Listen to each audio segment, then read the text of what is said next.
Three, two, one. Hello, ladies and gentlemen, and welcome back to our second episode of the Cult of Current Affairs. This week we have Harvey Heywood, who is a good personal friend of mine, but also an aspiring filmmaker, director, and producer. Harvey, welcome to the show. Hi, thanks for having me. I don't know if I'd describe myself as those titles right now, but we'll get there. Oh, you're well on the road. I've seen some of your work. Obviously, since our last episode, the bat soup virus has escalated, to say the least. Last time we were here, I think the UK had got on its first couple of cases. It wasn't really that bad. I don't think anyone had actually died at the time we'd recorded the episode. And now none of us are allowed outside. Big jump from a couple cases, yeah. Yeah, big old jump. But it seems as though things are kind of beginning to look up. The curve is slowly but surely beginning to flatten. We've got an 100-year-old man who's been walking around this garden to raise money for the NHS. And overall, we might, possibly be allowed outside before September. God, I hope. So, Harvey, how has lockdown been faring for you? In all honesty, I'm not having too much of a bad time. Like, obviously, I want to go out and see my friends. I want to go out and do stuff. But, I'm just trying to make the most of it. So I've just been kind of, in all honesty, playing video games, which is fun. Video games are fun.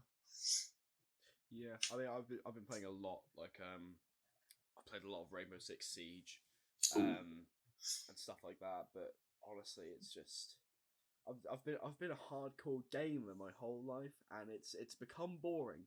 I never thought I'd say this, but video games have kind of become a little bit boring for me. Like, I had to take a break from for like a week because I was just spending so many hours up in my room doing nothing but playing video games, which is why I'm glad that I've gotten into stuff like Warhammer or D&D. Gives you a much more creative focus on more productive things to do instead of playing video games. But obviously, now I've taken my break, I'm still like kind of coming back to video games because they are a fun pastime. Gamer once, gamer for life. Exactly. So, what have you been playing? Recently I've just been kind of getting back into Skyrim, so I've been modding the absolute shit out of Skyrim to the point where half the time the game won't even run. But when it does run, it's fun. Skyrim's a good game. It always will be. Yeah, I mean, I like Skyrim. What I found really weird about Skyrim is when I was younger, I used to spend hours. I used to do this with Assassin's Creed as well. It's kind of autistic, but whenever I didn't have, I obviously used to run out of missions to do in these games, right? So I used to just make up my own. Like, so I just like pretend that I had a quest to go and kill someone. And I'd do like shitty. It'd be like the worst fantasy, like soap opera that I was just doing in my head because I don't know, I was probably like skits as a kid or something. But yeah, Skyrim I used to really like as a kid. But as I got older, when they released a special edition and stuff, I just realized I couldn't really play it anymore. Which is weird because, I've got mods now, additional functionality. If anything, I should be spending more time playing the game. But as I got older, I realised that, for me anyway, I'd always prefer Oblivion. I've actually never played Oblivion. I've played Morrowind, and I've played Skyrim, but never Oblivion is, especially when you compare it to the games of the time, because obviously it came out in 2005 or 2006. Yeah. It's a highly ambitious project. I mean, I've seen, obviously I've seen gameplay and stuff, and yeah, I mean, it looks like it holds up. I'd probably go back and play it if I had it. I just haven't bought it. It's excellent stuff. It really set the benchmark, I think, for like modern, semi-modern AI in computer games. It's one of those very first games where you had NPCs reacting to the things you said and remembering them and remembering whether or not they like you. At the time, it was just groundbreaking stuff. And the graphics, despite the fact that they look like they were made out of plasticine, at the time that was good. Plasticine was good because before then it was all polygons and triangle boobs. Lara Croft comes to mind. Exactly. Aside from lockdown, the country that's permanently in lockdown, North Korea, has had a little bit of a crisis recently with Kim, big boy Kim, having to have some heart surgery, giving us a bit of uncertainty as to whether or not his sister would be assuming the throne to North Korea. And also, I saw an article on BBC News about it. Well, not about that, but about the children that have run away from North Korea and begun to live in South Korea. About 30,000 people every year run across the border from North Korea to South Korea. 30,000, really?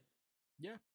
You'd think that, they wouldn't be allowed to, but actually, there's a really big, kind of like a market, really, which is odd given that it's meant to be communist, for moving people between the borders, especially between North Korea and China, because apparently, obviously, there's not much paid work going on in North Korea. Like, it is a life in North Korea if you aren't like an already rich person, it's a life of poverty. Yeah. So lots of them go. They either make things in North Korea or something similar to that, and they end up paying guards to allow them to take a boat into China, where they then sell things on the markets there and then bring the money back, or bring things back that they can then sell in North Korea.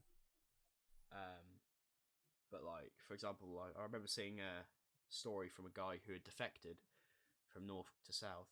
He was talking about how when he was a kid, his dad used to give him a glass bottle and send him down like the local shop for like their equivalent of vodka, like a rice vodka. Yeah, I think not quite sake, but yeah. And he, as a kid, he used to come home and occasionally, like very, very rarely, he'd like trip and the bottle would smash and he'd get like the crap beaten out of him. Yeah. And he remembers that as a kid, the one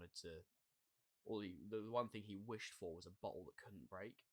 And one day, this guy in his village comes back from China, where he's been selling stuff, and the guy sees plastic for the first time.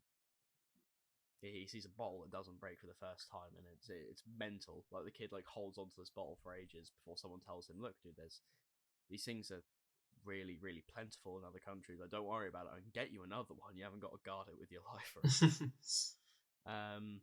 But yeah, it just goes to show kind of how life is for a lot of these people in these countries. It's interesting how, like you say, a plastic bottle, this kid went and guarded it with his life, and then it took someone to actually tell him that plastic bottles, there's billions around the world. It took someone to tell him that, for him to kind of realise. So there's all these things going on in the world, and because you're living in a certain country, in a particular country, you'll never know, because they don't have access to social media like we do. They don't have access to the same news outlets as we do, so that they can't find out about all these things happening in the world. The world could be on fire. It is, and they might not know. But yeah, I know, it's really mad. Like, even in China, where these people are going, and people who go to China are seen as like these free, liberated people have access to all this forbidden knowledge. But even in China, I was speaking to, on Norwich Market, the Taste of Shanghai store. Have you ever been there? Oh, I don't think I have. No. It's But if you're ever in the Norwich area, check out Taste of Shanghai. It's very, very good food. Very good. He cooks everything to order like in front of you. He's a really nice guy. But he was talking to me about the political situation in China and how a lot of the young people who come over here don't know that the Tiananmen Square incident happened. Like, obviously, loads of people joke about nothing happened on June 4th, 1989. Oh God, yeah. But to lots of these people, that's true. They come here and they seriously don't know that anything happened on that day. Like, there's a Facebook page called Daily Reminder That Nothing Happened on June 4th, 1989. Yeah. And the guy literally started the page because he had a Chinese friend who came over, and his friends like literally joked with this Chinese kid about June 4th, 1989. And the Chinese kid, they originally thought he was playing along with the joke. He went, "What are you talking about?" And they were like, "Ha ha ha, funny joke." He was like, "No." Wait, is that what are you really talking about? why the group was created? Yeah, that's why he made it. No way. I think he did like a post on it like a couple of months back about why he made the page, and it was because his friend who came from China didn't know that the Tiananmen Square incident happened. Wow, I literally thought that whole group was a joke, but no, it has like a little purpose behind it. Yeah, it is quite insane. But I mean, back to North Korea. North Korea is, for the past few years, been going through some pretty mad reform, actually. Like, for example, you're allowed to now buy and sell things in North Korea, which doesn't sound like a lot, but, you know, there are times where you would have been shot for doing things like that. So, you know, it's a welcome change. I mean, for something that the majority of places in the world, you can buy things, you can sell things. That's a normality for us. And that's kind of the way that our economy is stable. It holds itself together. So for a country that hasn't been allowed to do that for such a long time, it, like you said, it may seem small, but to them, that's probably one of the biggest changes to ever come to their country. Yeah, it's insane. But what I find really odd is that, obviously, things like capitalism, private property, they are things we obviously take for granted so much where we live, and you know they're so alien to these people. Like in the 90s, when you had the perestroika, which is like the economic liberalization going on in the Soviet Union, the fall of the Warsaw Pact, the fall of communism, in Albania, which a lot of people actually forget was ever communist in the first place. When they stopped being communist, the people were really excited because, you know, they were quite close to capitalist countries. Obviously, encountered people who came from those countries, and they were hearing, you know, stories about, you know, supermarkets being fully stocked, people being able to, you know, like the American dream kind of thing going on there. And so when people started coming into these countries with offers of things like, you know, excellent investment opportunities, you can double your money really easily. Obviously, things in the West today, if anyone comes to you and says you can double your money if you like do this thing, you go, yeah, I've seen a pyramid scheme before, dude. But Albania, they'd never heard of a pyramid scheme. It actually got so bad that I think there were 6 or 7 main pyramid schemes operating in Albania, but collaboratively they managed to collapse the entire economy of Albania. Because everyone started investing in them en masse, and it's insane to look back at it now. But you know, these poor people who'd never had any experience with, you know, predatory markets, because that's what they are, frankly. You know, people who, you know, do pyramid schemes, they're predators, economically speaking. And you know, people dumped their entire life savings into this, and then just overnight had it completely wiped, and the entire country's economy was wiped too, on account of the fact that everybody had invested in these things. So it's going to be interesting to see, because obviously I think probably North Korea is going to have to open at some point. Yeah. That's just one of those things that's going to happen. Same with Cuba. But it'll be interesting to see what will happen when these people from these countries actually encounter all the bad parts of capitalism. Yeah, that'll be an interesting thing to see.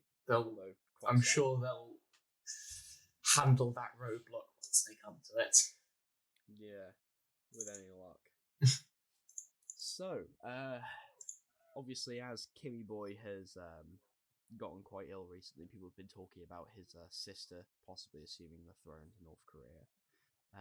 Yes. And from all accounts, apparently she's worse. Apparently really? She's worse than her brother. It seems to be that the Kim family has a trend of getting worse the further down the family tree you become. Because Kim Il-sung, you know, he, as far as the communist dictators go, wasn't that bad. You know, he wasn't no Stalin, he weren't no Mao. He didn't kill all that many people, which that sounds like a terrible thing to say, but you know how these people, they don't have a good track record with human rights. Not exactly. Yeah, but Kim Jong-il, he was probably the one that made North Korea famous as being, like, you know, the prison nation, this awful place. Along with Team America, if you've ever seen that film. Oh yeah, of course, yeah. But yeah, well, he did a massive crackdown in terms of, you know, how North Koreans could behave within the country. I'm pretty sure he was the one that introduced the state-mandated haircut policy. There's only like 21, I think, state-approved haircuts in North Korea. Oh yeah. But yeah, he was, I think he was the one who brought that in. But he was a very brutal man. When he died, his son Kim Jong Un, who's obviously ruling now, came in, cracked down even further. But also, he's begun slowly but surely. All these, obviously, you see like in these military parades and all these propaganda videos, like all the generals are really old. Rather, they're really old men, which is quite typical. Obviously, if you have to be in the military for quite a long time in order to become a general, but Kim Jong Un's been killing them all slowly but surely. He's doing like a big old purge. He's going through the upper parties, getting everyone who was with his grandfather and his father. He's just killing them all and replacing them with younger people, because the younger people are much more fanatical, which you could probably say might even be an indicator that North Korea isn't going to fall anytime soon. He's also, I think it's also that he wants to make them more susceptible to his rule, rather than his father's or his grandfather's, because obviously if they've been in the military and under the command of his previous family members, then they have ties to them. Yeah. And they have ties to the way the country used to be run. And obviously, Kimmy, he don't want that. He wants it to be his country, his new rule. So I think he wants these more younger generals and these more younger people to work for him, because they're more likely to be taking these orders from him and to look up to him, because he's the leader that they will have known. Yeah, it's all part of that cult of personality, isn't it? Like, I mean, Kim Il Sung, who was the original, the OG North Korean dictator, he still has a massive cult of personality. Under the North Korean constitution, despite the fact that he's been dead for, I think, probably getting on for like nearly 30 or 40 years now, he's still the supreme leader of North Korea, or is he still general secretary of the Communist Party? He still holds like the actual title of head of state, despite the fact that he's dead. He's the eternal leader. So obviously you can imagine that's quite a tough legacy to break down. Oh yeah. So if you're seen to conflict with him, regardless of the fact whether or not you're his grandson or not, obviously there is that pressure there. But I also found out quite an interesting fact that the constitution of North Korea actually mandates that the Kim family has to always rule North Korea. Was that a legal thing? It's a legal thing. Run by? It's like imagine if, say, Trump becomes Supreme Leader Trump, and he says that every president of the United States must now be a Trump, and put it in the constitution so no one could ever change it. That it's the same kind of thing. People would obviously not like that, but I didn't know that. That's quite odd, especially given that one of the big things that communism was supposed to be is like this rejection of imperialism and feudalism, and then they put in this like neo-feudalist kind of thing going on, like legit making him king in all but name. It's quite a wacky country. So literally just to look at, to say the least. Yeah, to say the least. But I mean, it's quite odd. I mean, even I suppose also one of the things that he's kind of let up on is letting people into the country, though. Like Dennis Rodman is now like one of his busy mates. He trains the North Korean basketball team. Yeah. I mean, obviously they had a little visit from Trump himself a few months ago. Yeah, we had like a united Korean Olympic team. We had people could just go on holiday to North Korea now. I mean, whether or not they'll come back is a whole other thing. Like, did you ever hear about Otto? I forget what his last name was. He was an American college student. Did you ever hear about him? What happened to him? No. Well, Otto. Let me see if I can find his name. One moment. But he was an American, I think, college student who went on holiday to North Korea out of curiosity. And he never came back because Otto Warmbier, that was it. But he essentially went to North Korea, and when he was in a hotel, he thought he would take a propaganda poster off the wall and take it home as a souvenir. Big mistake. Big mistake. He was put on trial in 2016. obviously a big old kangaroo court. He was sent to a prison camp with hard labour, and at some point along the way, the guards beat him up so bad they made him a vegetable. Now he's dead. That's what would happen. Yeah, it's just the fact that they're so bold as to do that to foreign citizens as well. Like, there's loads of countries around the world that would do that to their own citizens. We know that. But there's very few countries around the world that when a foreigner comes and does something that, they know is completely innocent, if you're a foreigner, it's just a propaganda poster. He's taking it home as a souvenir. If anything, you'd be kind of honoured. But no, they straight up... Well, I don't think they're ever going to plan on letting him out anyway. I think they were going to make an example of him. But it's quite unfortunate. He's quite a young man. From all accounts, he was a good kid as well. He died because he did something they didn't approve of. I feel like if that was because it's North Korea. Wait, was he American? Yeah, he was. Okay, yeah. So, if that was another country, say, and that happened, America would be like, right, it's wartime. Time to get all this war being done. But because it's North Korea, there's that kind of stigma of, do we really want to go to war with North Korea? Yeah, and there's that kind of thing going around, not just the government's head, but the citizens' head as well. There is that, but I mean, we've got things very similar happening in this country. Like, I think her name is Yasmina.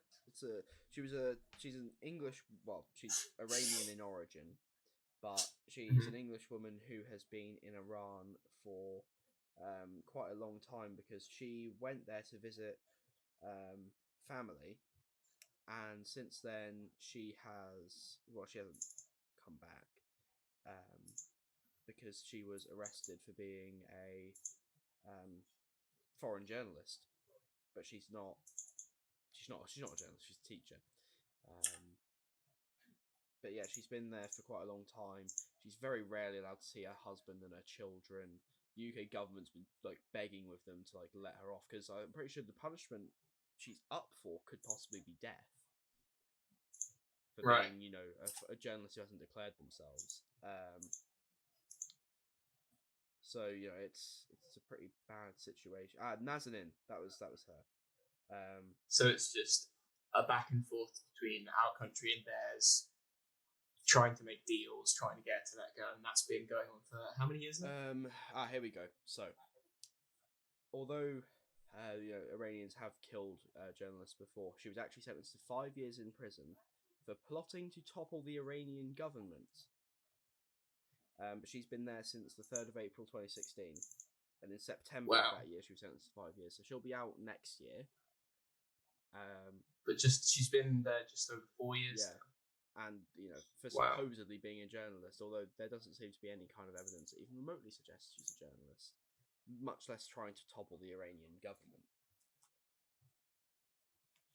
It's quite mad stuff. Iran, sorry.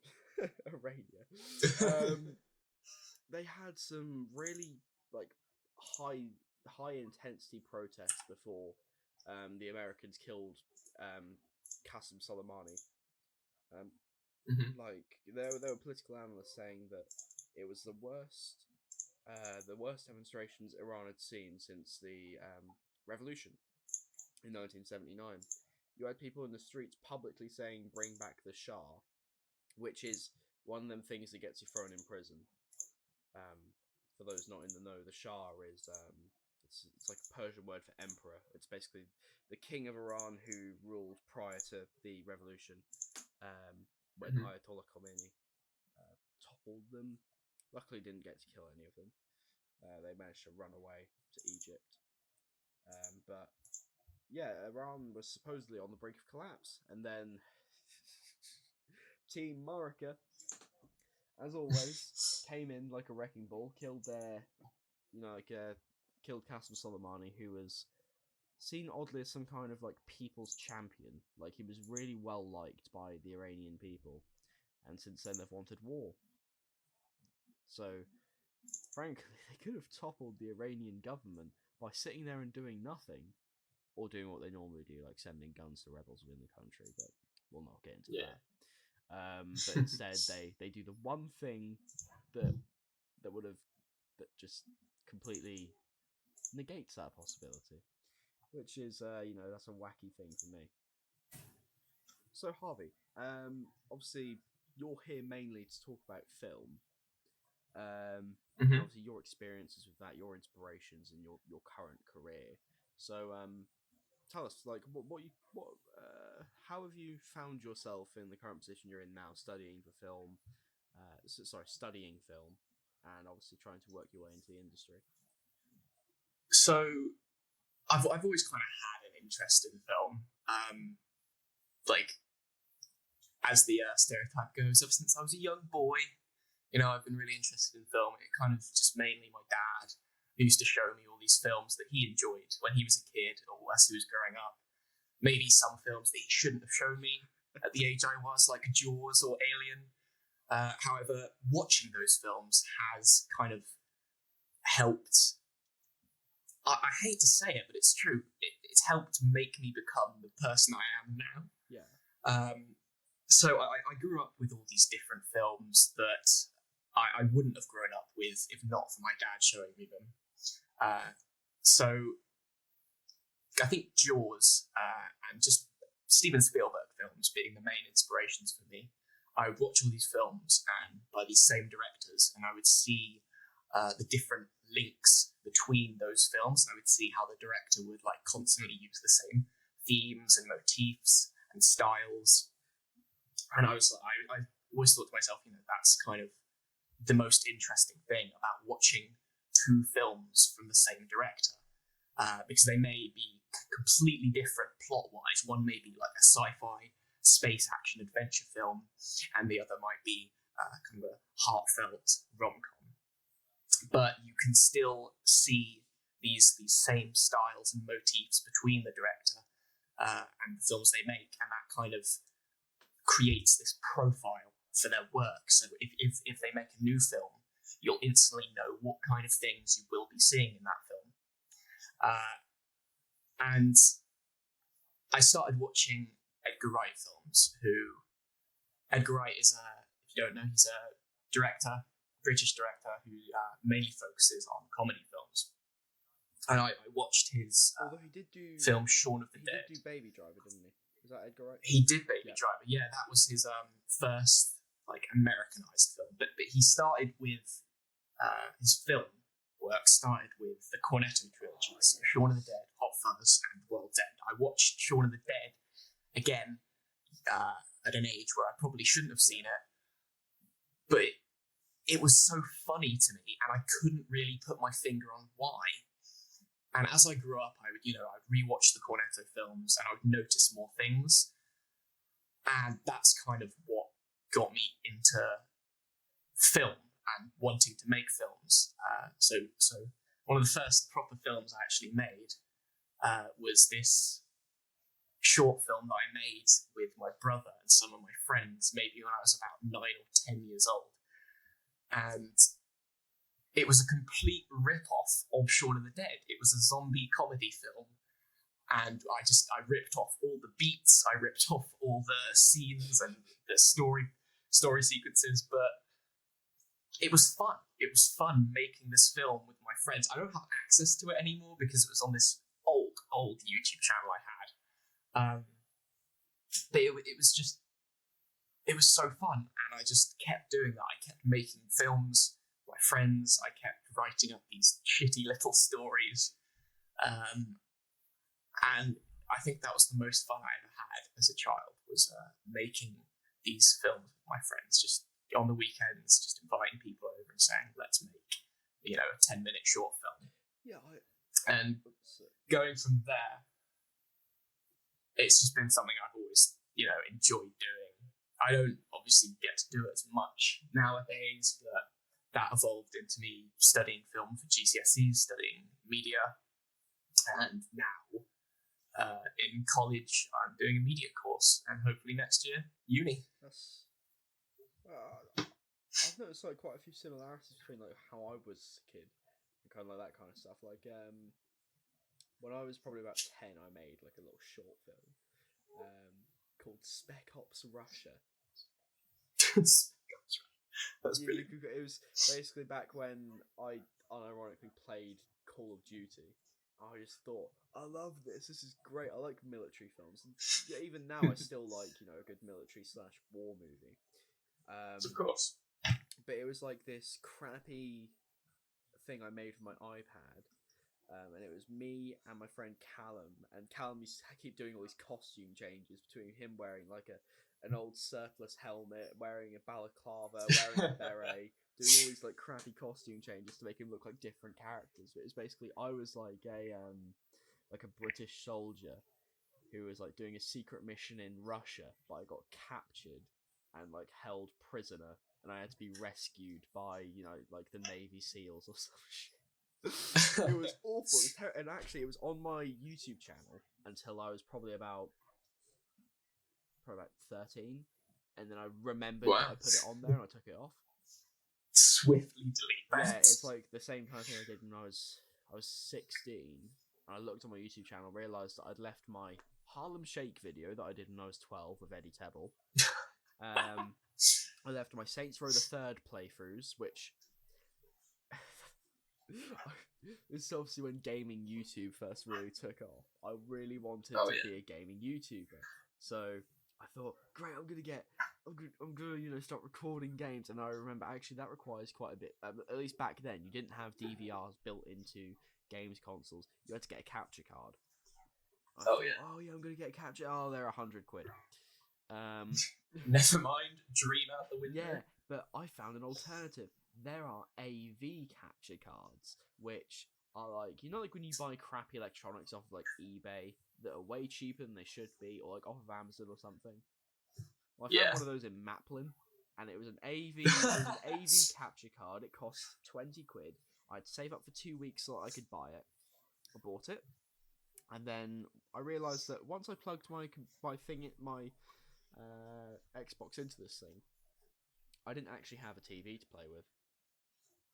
I didn't have an AV splitter either. So what I did was I looked at the software that it was using to record.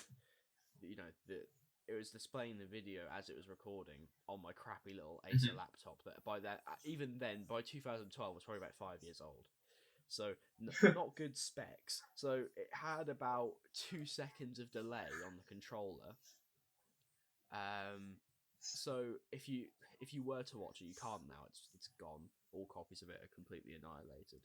But if you were to watch it, you see like me looking really sluggish. It's like a 4-year-old playing the game. It was terrible. That was the end of my Let's Play career. I did 3 episodes, about half an hour each of that, with no voiceover or anything. Just me playing that game. So I did a very similar thing as well. I had my YouTube channel where I'd upload all my short films on, and I also thought, you know what's big right now? Let's Plays, PewDiePie, Markiplier.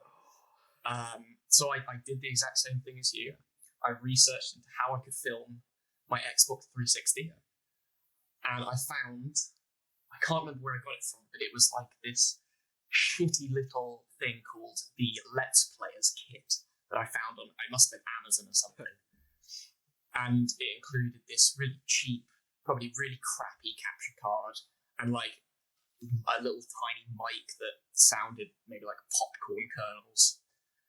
And I bought that, and it just didn't work. It did not work at all with my Xbox, and I remember crying about it because I wanted to be a Let's Player so bad, along with my YouTube short films, and it just never worked for me. Oh, that's heartbreaking. Although you did eventually do like some Let's Play kind of videos with like Morrison. I guess I kind of eventually did. Yeah. Is there going to be any more Captain Chong / Zero Llama content coming out? Very unlikely. Very unlikely. Very, very unlikely. I mean, I just play video games for fun now. There's no point in recording it. The only thing I record these days is my films that I'm making. I mean, even like nowadays, the Let's Play scene has changed a lot, hasn't it? It used to be people, watching people play video games, and they were good at the video games, or no one had the video games. They just wanted to watch someone play them because they couldn't play them themselves. But nowadays, a lot of the more the more popular ones are literally just funny people, like the Misfits, Swagger Souls, big fan. or like Soviet Womble and Cyanide. Really popular Let's Players who, I mean, they're kind of good at the game, but that's not why you watch them.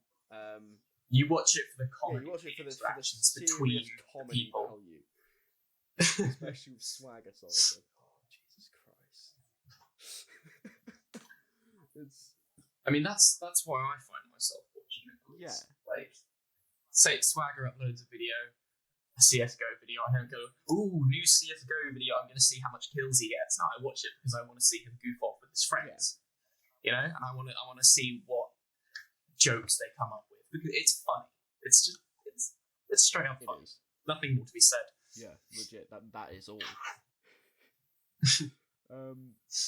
So, what have you been working on recently in terms of your projects?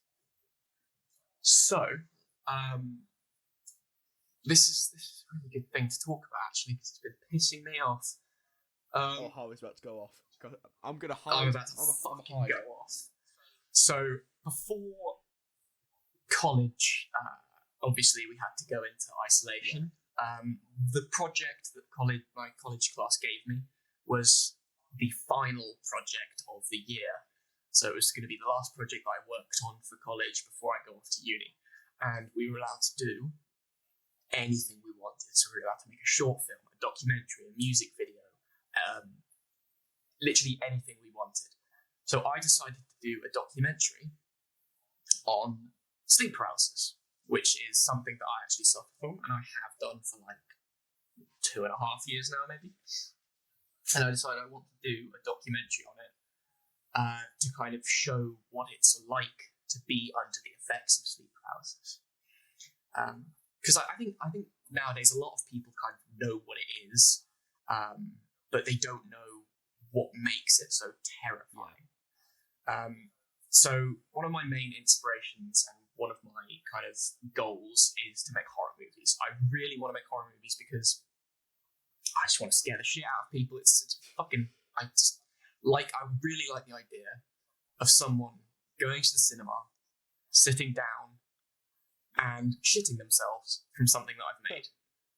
I think that's my main goal as a director, make someone shit themselves because of a film that I've made. But I wanted to make this sleep paralysis documentary, and I wanted to use kind of these horror techniques to explain why sleep paralysis is scary. And I'm finding it difficult to properly explain, but I wanted to interview other people who suffer from sleep paralysis, because I do know a fair few people who've had experiences with it. And I wanted to ask them questions about it, and I wanted to tell them to tell a story about one time that they've had sleep paralysis, and I was going to recreate that story. So I'll use one of my own experiences as an example. This happened a few months ago, I think. So I woke up and I couldn't move, and that's obviously, if you know anything about sleep paralysis, then you know you cannot move. So I had my eyes closed at this point, and I was trying to wiggle my fingers, because that's the first thing you do. You want to regain control of your body as soon as possible. So you start wiggling your fingers, you start wiggling your toes. And I knew not to open my eyes, because if I open my eyes, I'm going to see something I don't like. But I go ahead and open my eyes because I'm a fucking idiot. And I'm staring straight up, and above me is this body just hanging from the ceiling. Not like hanging from their neck, not like a noose, but like they were on all fours, and they were like fucking Spider-Man on the ceiling. On your ceiling. On my ceiling. But their neck was like twisted, so their body was like facing the wall with both their hands and feet on it. They were on some exorcist. But their head was twisted round and staring at and it wasn't like a grotesque like person. It was just like a dude, and he was just like, he looked normal enough apart from the fact he was clinging onto my ceiling and his head was twisted back towards me. Imagine actually makes it scarier, doesn't it? If they look kind of normal, because obviously if it's a grotesque, you can kind of rationalise to yourself that they're not real. But if it's a normal looking guy and the only thing wrong with him is that he's Spider-Man, you know, he can turn his neck 180 degrees like he's an owl, you can kind of go, maybe that is real. Maybe I'm gonna die. It made it all the more unsettling. Yeah. So I was just staring up at this dude, and I was rationalising in my head, it's not real, I'm gonna be okay. But that doesn't make it any less scary because you're still seeing this thing in your room, and it looks real. Like, I'll tell you, if you've ever had sleep paralysis, you know what I'm talking about. But it looks real. Yeah. And then I don't even know how long I was staring up at this dude. But then all of a sudden he just fell down onto me and he just landed straight on my chest. What the fuck? And he was just like 2 inches away from my face, just staring at me again. And that kind of continued for another, I don't know how long, but then I eventually got control of my body. I got up and got myself a glass of water, and I stayed awake for the rest of the night. Yeah. But what I wanted to do for my documentary was show those moments and kind of explain them in like a visual way. What I was going to do was literally recreate that and make it in like kind of a short film sequence with the narration over the top explaining. And I was really excited to work on this project because obviously it means a lot to me. It meant a lot to me.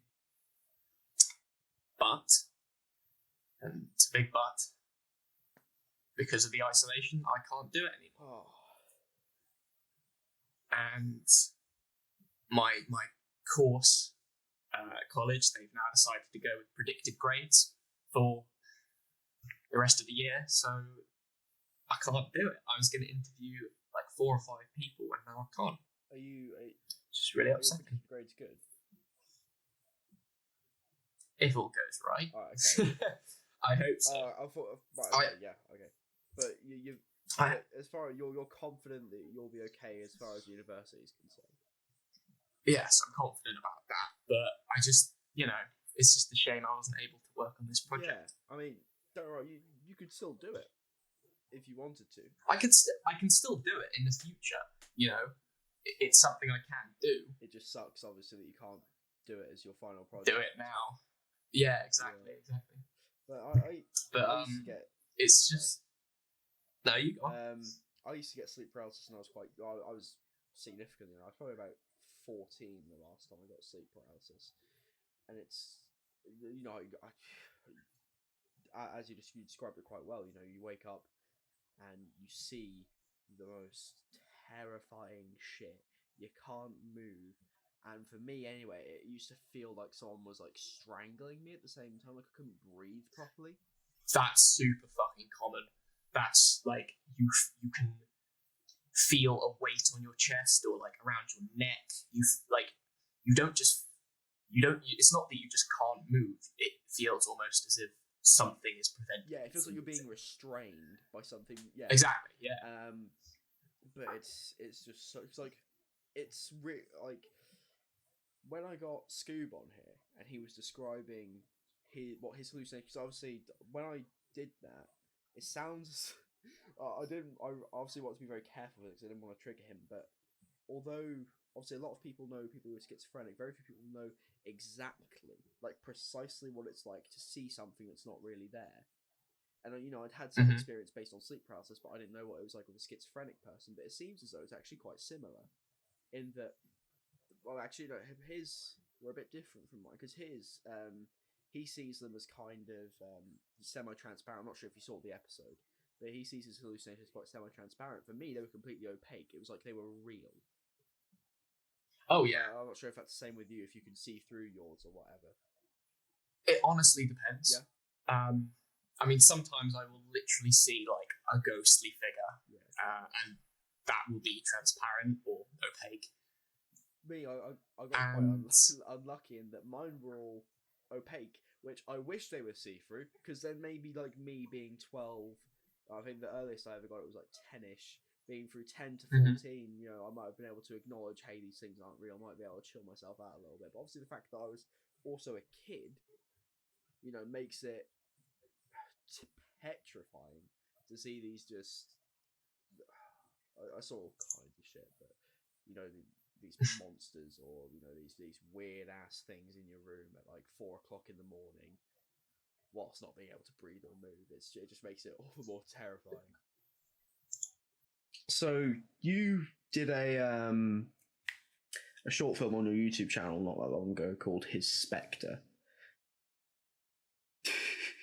I know you're not very proud of that piece, but I obviously watched it, and it seemed as though you had a really good concept that you know, you really wanted to explore, but obviously it seems like you were constrained a little bit. Can you tell us kind of like what went wrong there? Yeah, of course. So the project was, again, it was for college, and we had to make a short film, and it was any premise, any plot. So I decided to use the opportunity to use one of the ideas that I have in my little notebook. For reference, I have a little notebook where I just, over the years, I've just written down tons of film ideas that I could make whenever I want to. So I looked in there, and there was this film that I'd written about 2 years ago, and it was about this guy who's on the run from the law, and he decides to hide out in this. The original plot was he would hide out in this kind of forest, and then he would kind of climb through these trees and these bushes, and he would find this grove, and it was just this kind of opening in the trees, and it was going to have like a pool, like a little man-made pool, and it was just going to look really kind of fantasy-like. Right. And, you know, so lots of like fairies and shit, like tiny little fairies like floating around. And there would be this woman in there. And whilst he was on the run from the law, he would hide out in this forest, and he would find this woman, and he would start talking to her. So the original idea for the film was that it was going to be 45 minutes long to maybe an hour long. And it was just going to be kind of that he would be talking to this woman for ages, and he would eventually find out that she's like this forest spirit, kind of, and she was linked to this forest. And then eventually he gets caught by the police, and he gets taken to jail. But over the course of the story, he would have developed feelings for this forest spirit. He would have developed a relationship with her. And then he's in prison for however long. He gets let out eventually, and he goes back to the forest to see this woman, to try and find her. But the forest has been like mowed down and turned into apartments, and that's where we end the film. Shit. So I kind of gave a brief description of what it's about, but the idea, like I'm looking at the notebook right now, and there's like 3 whole pages dedicated to the premise of the story. But since it was a college project, we obviously had limited time to make it, and I wasn't allowed to make it 45 minutes long. Right. So we started making it in, I think, mid-November, but if I'm being honest, we did slack on it. This isn't just like the rest of the group's fault. This is my fault too. I was the director of the project. I was the writer, so I was supposed to take the lead, but I didn't take the lead in spots that I should. So that's something that I learned, because obviously I want to be a director, so I needed to learn these things. But it was just a lot of kind of miscommunication between me and my crew. There was a lot of times when I would try and organise a date for filming, but no one would be available on that day. and we tried to organise filming dates with our location that we had. We had this location planned. It was this really great location, but it eventually didn't work out, and it came to us having to film it within the last few weeks of the project. So everything was very rushed at the end. We didn't really have a very good plan, and it just turned out as something that I was not proud of at all, which really upset me because it was this project that this story I'd wanted to do for such a long time, and it came out absolutely nothing how I wanted it to be. Yeah, I mean, I've seen the short film, and it, I could tell that you've had this. I could tell it's something that you've thought out. And it does seem like, again, that you've been constrained. But do you think you'll be able to revisit it at any point? 100%. That's what I told myself the moment we finished the project. I was like, I'm not satisfied with this, so I'm gonna do it again. At some point, I'm gonna come back to it. I'm gonna recreate it when I have more time, when I have a larger crew, more equipment, and better locations available to me. Then I'm gonna come back, especially with all the knowledge that I'll have in the future. Then I think if when I come back to it, I'll be able to do it 10 times better. A question I want to ask you, because obviously you're aspiring to get into directing, writing, and things like that. I forget who said the quote. I've been urgently trying to find the source of it all morning, but I haven't been able to. But I believe it was quite a famous film director or critic said that every director tells the same story throughout their films, the same core story. They all carry a common theme, or there's quite common thread being sewn through the main characters or through the main villains. What do you think Harvey Heywood's story is? Going on that quote, someone else, I don't know who said that, and I don't know who said this, but they said there's only a certain amount of stories that can be told. And you might think, there's billions of different films out there, and they all have separate stories. However, they all have the same underlying story. So it's good versus evil. It's a conflict between people. It's just simple stuff like that. But then you add all these different padding and these layers on top.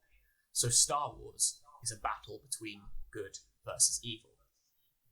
However, it has all these layers of the evil being the father of the good. And just all those different things. Whereas the things I want to tell, I want it to be a lot more simplistic. So I've said I wanted to do horror, but I don't just want to do some girl wandering about the forest and, oh look, it's a spooky murderer is gonna get her. I want to do something that's... The films that I like are the ones that leave you unsettled and they leave you thinking about them for weeks after you've seen them. Do you want to do realistic horror then? Realistic horror, yeah. But also, I want to add hints of supernatural essence to them.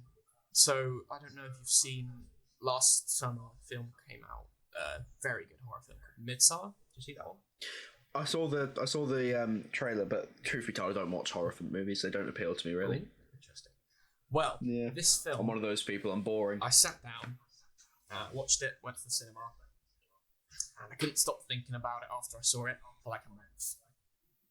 And that's because the things that happened in that film, I won't say it because I don't really want to say it, but something happened in that film that recently happened to a friend of mine. Right. And that kind of fucked me up because I sat down and I was like, hell yeah, it's going to be another horror film that I'm going to really enjoy. And then I sat there kind of just shaking for the next 30 minutes maybe. Yeah, it's just that deep. I mean, I think kind of a lot of films kind of forget what horror's supposed to do. Exactly. And it's things that the Cthulhu mythos or psychological horror gets right is it's meant to get in your head and fuck with you. Yeah, exactly. So, I watched this film, and because of some of the stuff that happened in the film, it stuck with me for like a month afterwards. Those are the kind of films I want to be making. I want to be making films where someone sits and watches them, and they just can't stop thinking about it. And not just because they're like, ooh, you know, it had such great cinematography, it had such great writing. I want the story to kind of invoke this sense of fear in them that they can't get rid of. So I want them to be walking home from the cinema, and I want them to be looking over their fucking shoulder because they think something's going to happen. I want them to wake up in the morning, and I want them to check every closet in their house because they think something's hiding in there. I want them to be. You're a terrible person, work, Harvey. And I want them to fucking be gripping. I want them to drive to work and be gripping the steering wheel of their car because they think if I take one hand off, something horrible's going to happen. I want to scare the shit out of people to the point where they can't live their life for a few weeks after that without being constantly in fear. Jesus. That's the story I'm trying to tell, Billy. That's I mean, I can imagine that level of dedication. 'Cause it seems though, you know, just from like the kind of rant that I'm not sure if I should report to the authorities or not. You know, you have a lot of commitment to scaring the shit out of people. So I can imagine that, you know, given the time, given the money, given the resources, you'd definitely be able to pull off something gripping, something terrifying. I think you'd be able to do it because you definitely have the drive. You have like this conviction, and it seems like you definitely have an understanding of what scares the shit out of people. This idea of, you know, something that could happen to them. I mean, I've tried to like kind of do horror before, not in terms of film. Like, I mean, your kind of thing for storytelling is film. For me, I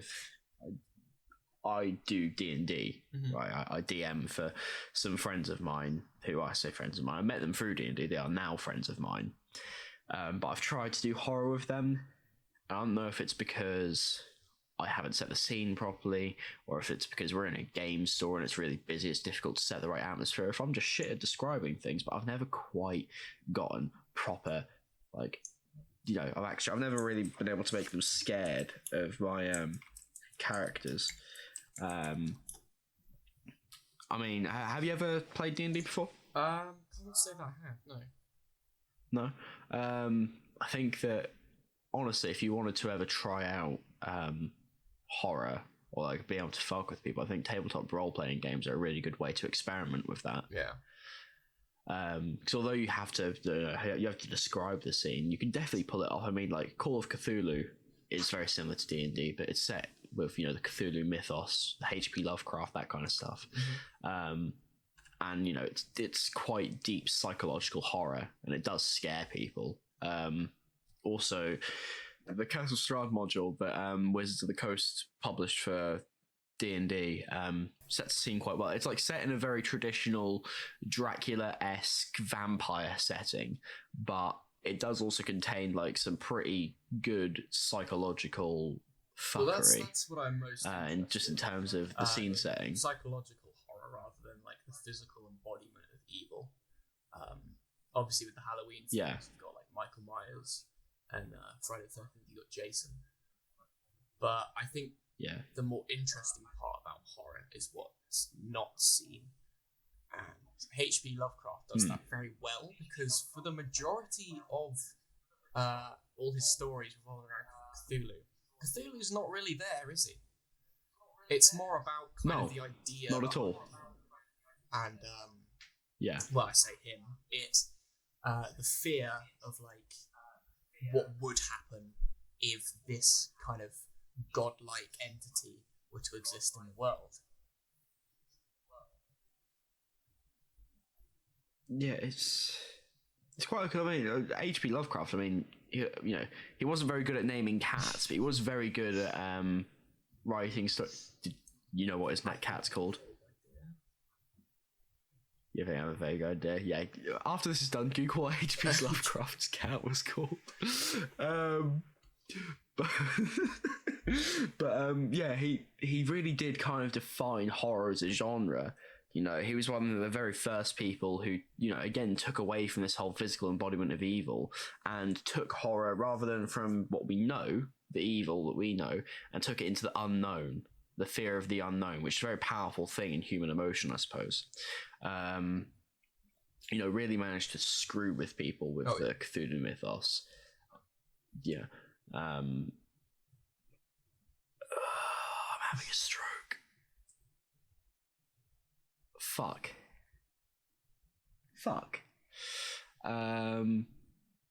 Cthulhu scary and shit. I don't know where I was going with that. I mean, you're right. Yeah, I suppose I'm not wrong. Cthulhu is scary and shit. Excellent. So obviously horror movies are your first love, you know, your passion. But what's your secondary in terms of what you want to make? 'Cause it seems so, you know, you do have a passion for other movies that aren't horror. So what would be your second? Yeah.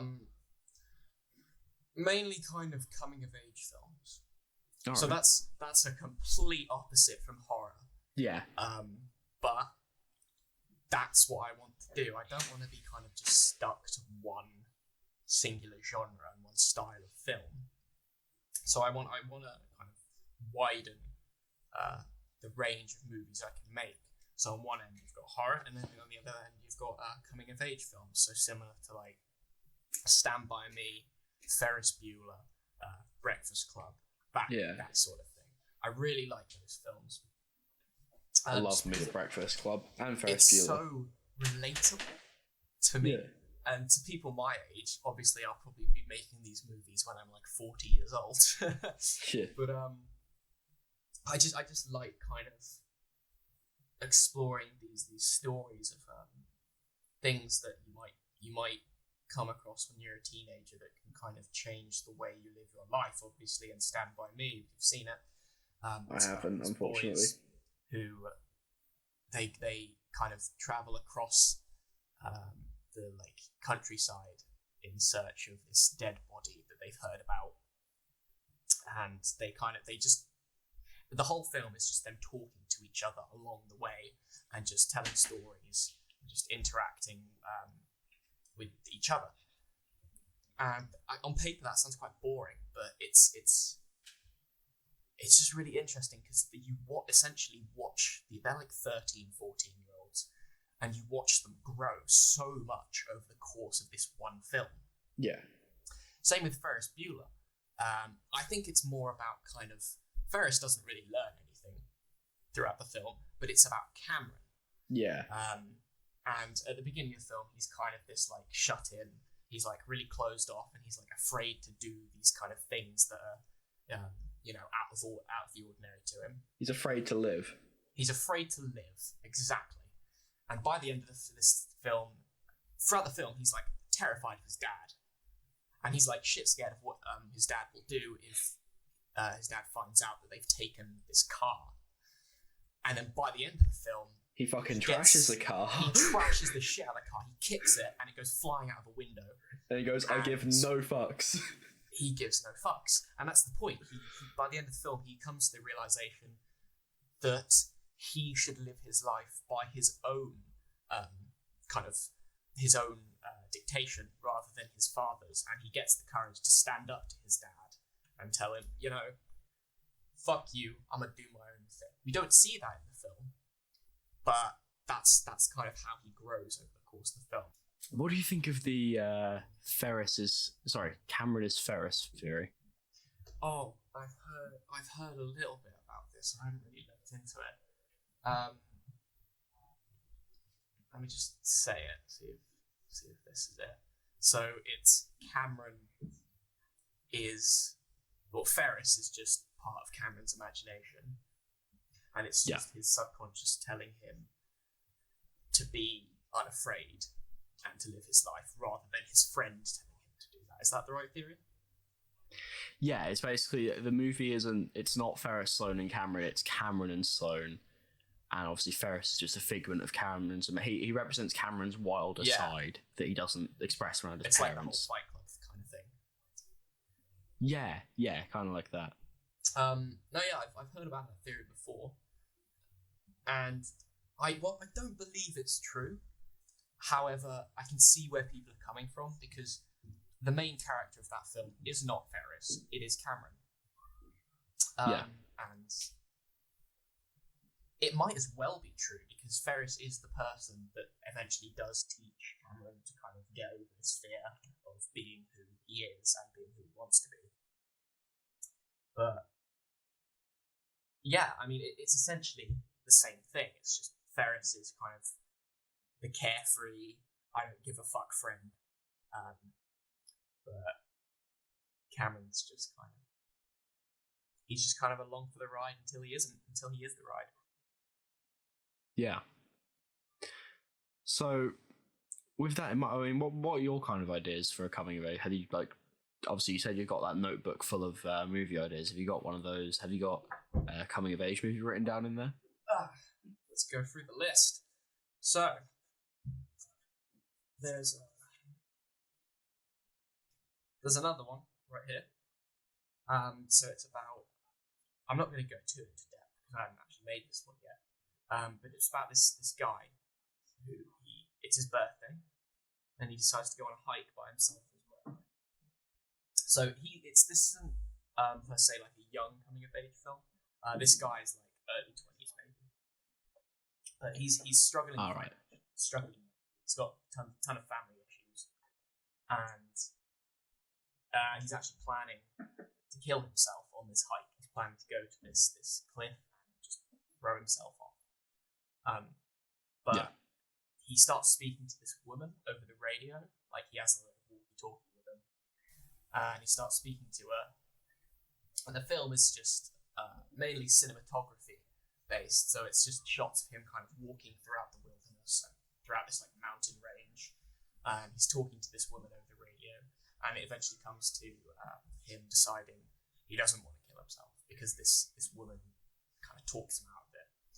And he goes to meet her, and the film ends there. Have you played Firewatch? It's heavily based on Firewatch. It's so based on Firewatch. I listened to that and I thought, has he seen Firewatch? I mean, has he played Firewatch? Yeah, I got the inspiration a lot from that. Yeah. I mean, there's nothing wrong with, obviously, I think it was good artist copy, great artist steal, or something like that.